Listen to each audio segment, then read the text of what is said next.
too far. Hello, Petra, you might be wondering why I'm A, recording this so late, and B, in yet another location, and the answer to this is that people underestimate how often I travel.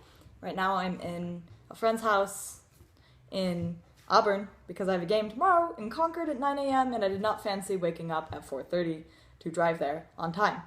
Also, like, the light of God is shining down and it's messing up my lighting. Anyways, about your question about the iPhone 6 Plus, let me explain something to you. So, the 6 Plus is made out of aluminum.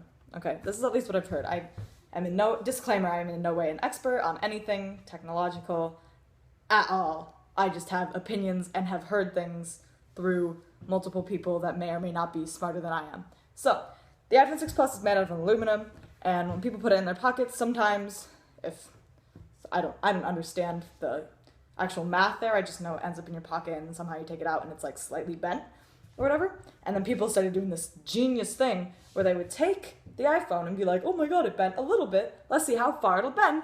And they try to bend it even more and it goes and I'm like, any phone is bendable if you try hard enough. So, just human stupidity. Our favorite thing ever, god, the freaking light. Ebola is in America! Yay! Oh man. So this means the one thing that's very important to our culture, and that is now, instead of seeing things on Facebook and Twitter where it's like retweet in 5 seconds or your mom will die, they show this really, low battery. They show this really nice picture of the ebola. It's late. I had a long week.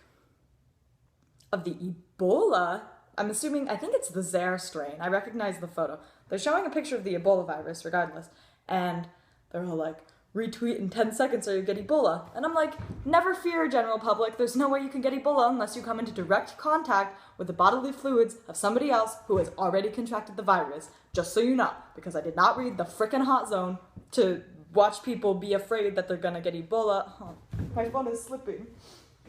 To watch people be afraid that they're gonna get Ebola by not retweeting a picture. So that's really friggin' annoying. Also, yesterday was National Poetry Day, and I have two things for you because I love poetry. It is a gift from God. And I have two things. First off, I just thought you should know that technically Shakespeare invented swag because he invented the word swagger and that first appeared in Midsummer Night's Dream in 1590. So, good job, Shakespeare. I want that on a t-shirt. Shakespeare invented swag. Suck it. Also, instead of suggesting a song, I want to suggest a poem for you, actually. It's called For Eli, and it's by Andrea Gibson, and it's so absolutely powerful, and you should really look it up. And I know you might not because nobody listens to poetry except for me, but you should do it anyways because it's fantastic.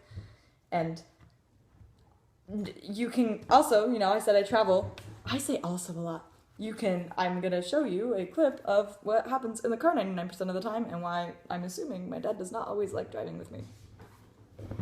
Good night. Open up my eager eyes, 'cause I'm Mr. Brightside.